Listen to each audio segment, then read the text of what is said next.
હાલો મિત્રો, હું તમને એક નવીનતા વસ્તુ જણાવું. તમે મજૂરી જાઓ છો ને, મજૂરી કામ કરવા, એટલે મજૂરી લઈ જનારો માણસ તમને પૈસા આપે, એનાથી જ તમારું ગુજરાન ચાલે ને, તમારું પેટ ભરાય એમ. તો જન્મ તમે લીધો તેથી તમે નાના હતા, એ તમને મોટા કરવામાં મા બાપે ખૂબ મજૂરી કરી છે કે તમે એમને તો કે મોટા નહીં થઈ ગયા હોય ને, લડતા જવાન તો કાંઈ પેદા નહીં થયા હોય ને, એટલે પહેલાં છે ને મજૂરી એમની ચૂકવી નાખજો મા બાપની. સમજણ પડી ને? પછી ડાપણ ઠોકજો. અમુક ડાપણ ઠોકતા છે ને જવાન થઈ ગયા. જવાન તો હમણાં તું ઘટો થઈ જઈશ, જાનદાસ તું જવાન કાયમ નહીં રહે. અને મજૂરી એ લોકોની ચૂકવી દેજે, એમાં ભલાઈ છે.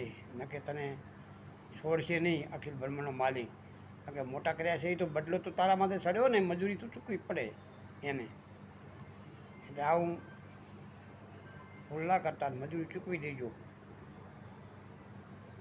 જય ભગવાન.